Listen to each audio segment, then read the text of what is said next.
Alright, what is up guys? Professor Akali here bringing you a new video of the giant Akali buffs that have recently been announced by Rito themselves. Guys, some people think this is huge, well, including me. Some people don't like it at all. For the people that they don't think it's that good, just watch this video. To people, anyways, this is actually an immense buff for Akali, guys. I am not just saying that. It is genuinely, unbelievably awesome. And we are going to be going over the buffs. We're going to be going over what they mean, the new best rune page to deal with losing heal, and the new best build to run item-wise, in my opinion. So you know what, without further ado, let's get right into this video, guys. So, starting off with the passive. The movement speed gained away from enemies towards the outer ring is extended to be half the duration of the ring itself. So it's 2 seconds now. That movement speed buff you get when you are going towards the ring of your passive has been buffed. And you also have a second part of the buff, which is the movement speed towards enemies after crossing the ring extended to be half the duration of the passive buff itself, which is 2 seconds as well. So basically what that means is, you know when you cast a spell and you hit them as Akali, a ring comes up, right? So that duration is 4 seconds, and when you run towards out of the ring, you get a movement speed buff, which is for 2 seconds, which is half of the ring's like lifeline. And then what it means for the second part is that when you actually get the passive buff, the ability to get a ranged auto attack with bonus damage, you get 2 seconds of movement speed. So it's been increased in that regard. So that is actually just genuinely a really good quality of life change, which I guess it's more than quality of life because you get movement speed, which is more power. But it's genuinely a very nice fluid change to make Akali have more potential to make plays faster, quicker, stronger. It doesn't seem like much, but they did kind of word it a little weirdly in my opinion, but that's pretty much what it means. Moving on to the Shroud buffs. So Akali is now only revealed by towers if she is within the attack range of the tower rather than the turret's sight range. Basically, a lot of people were upset that, you know, the turret's range, the turret's true sight range is a lot more than its range to attack. So people were shrouding outside a turret, but they're still being revealed. It definitely didn't seem right. So, you know, Riot agreed. They are now fixing that. Akali also now only needs to exit and re-enter the Shroud once to extend the Shroud's duration by 3 seconds, rather than up to 6 times. So they're giving us such an easier chance to just cast our W or Shroud in the middle of a fight, not have to pop out and re-stealth, and we basically just we get the full duration after one re-stealth instead of having to do up to 6 times to maximize the amount of Shroud duration that you know you can have it active. So those changes to Akali Shroud are genuinely awesome. It's going to be useful for team fights when you're able to low HP pop a Shroud in the middle of a fight. You only have to re-stealth once to get 3 extra seconds of true stealth, which is huge in a team fight because that's 3 seconds that they can be focusing on other people, or your team can be attacking them, whatever the situation may be. And also, obviously, if you want to dive people, with the turret changes to being revealed by towers only if you're within attack range, you can now dive easier. If you get ganked, you can Shroud a little bit quicker without being worried about being seen. And that's going to be it for the Shroud changes. Moving on, we have a buff to the E1 damage, which is essentially going to be, according to Riot, mostly just used to be a last hit assistance from like long distance, you know, if you want to snipe a cannon or whatnot. But in my opinion, it's much more than that. So they increased the E1 damage from 60, 90, 120, 150 to 180 to 70, 105, 140, 175, 210. So basically rank 160 to rank 170 to rank 5, 180 to rank 5, 210. This amount of damage, 10 to 30 damage late game, it's going to be incredibly useful because that 30 damage is like kind of like almost a revolver in a sense.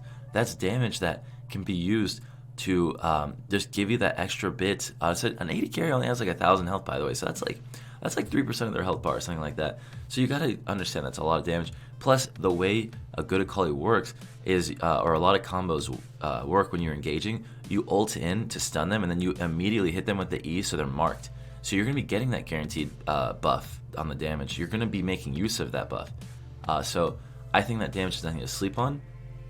But having said that, we are going to be going on to the biggest buff in my opinion, and that is going to be that the ult cooldown has been lowered from 120 at rank 1, 100 at rank 2, and 80 at rank 3 to 100 seconds at rank 1, 90 seconds at rank 2, and still 80 seconds at rank 3.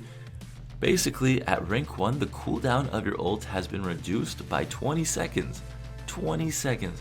And a lot of people are not understanding how valuable this is. I think the people that don't get it, these buffs, don't really understand how snowballing works, or just League of Legends fundamentals as an assassin, because 20 seconds is huge. 6 minutes, or when you're level 6 and it's really early into the game, you can trade ults and you'll have 20 seconds of a huge power spike. That's 20 seconds that you didn't normally have, where your ult is now going to be up. So you can have 20 seconds to go invade their second blue buff or second red buff. That's 20 seconds to force a dragon fight, start a 4v4 or 3v3 bot lane or in the river or top lane. It's 20 extra seconds so early into the game. And Akali's ultimate is so incredibly overpowered. It's genuinely amazing. The double dashes, the insane execution damage. I don't think I need to go on anymore. It's huge. The people that don't think that, well, that's, I guess, I don't know how else to convince you. That's your opinion. But honestly, in my opinion, I think these changes overall may be too much for Akali. And I know that's crazy to say, since she lost her ability to True South under turret, and more importantly, she just lost her heal. But I did discover a new rune page to deal with losing heal, and also just a new best build in general, and I'm going to be talking about that. But yeah, guys, honestly, I feel like once people start learning how to play Akali, because honestly, people aren't that good with Akali yet, to be quite frank about it. They don't know how to play her yet. Because she's still relatively new and she's been permabanned, and now people don't even want to play her. So not that many people are actually playing her. Once people understand the combos, it'll be a lot easier. So with that in mind, since I'm saying that these buffs might be too much and most people are saying it's not enough at all, I want to talk about the new best rune page to deal with losing your heal on your Q, because I was struggling with this as well when the heal first was removed. I was running Fleet Footwork, Teleport, and Doran's Shield, because I thought all those things, I needed them to survive the lane. I can't deal with this anymore. But simply put, I managed to figure out what to do. So basically, I'm back to running this page that I'm going to have pop up on the screen. I'm still running Electrocute. I need that keystone because I feel like it's essential.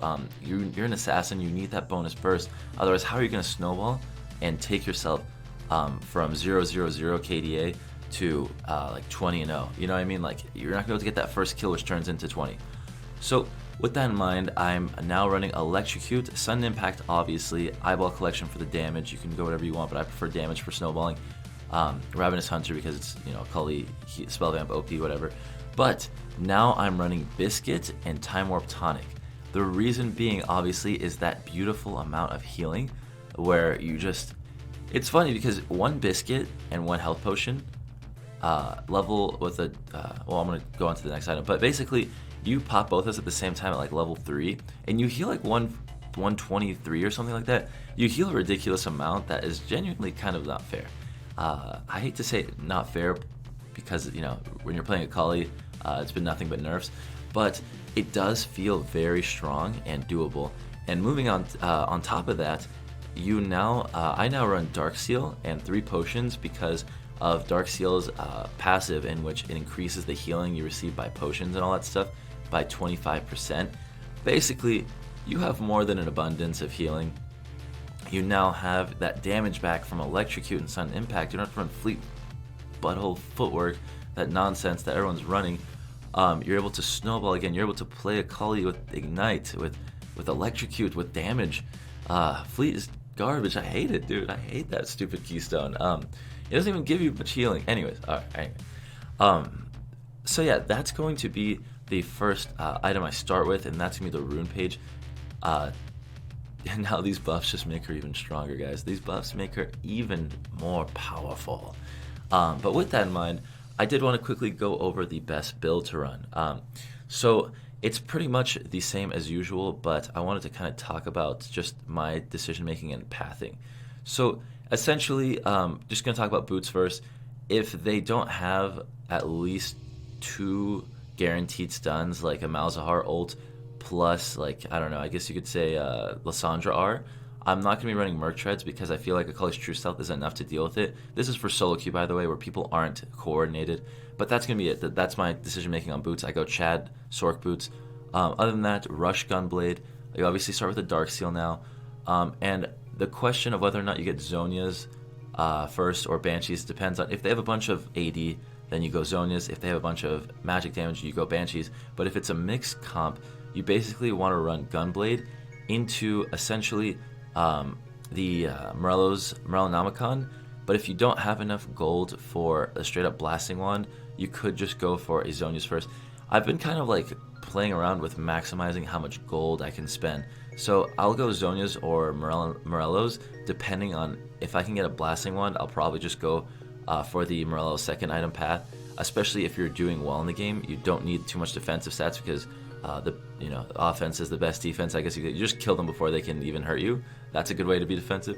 Anyways, I'm not going to go too deep into the build, but I do think that Lichbane is probably no good. I think that a solid build would be either Sork boots or Merc Treads.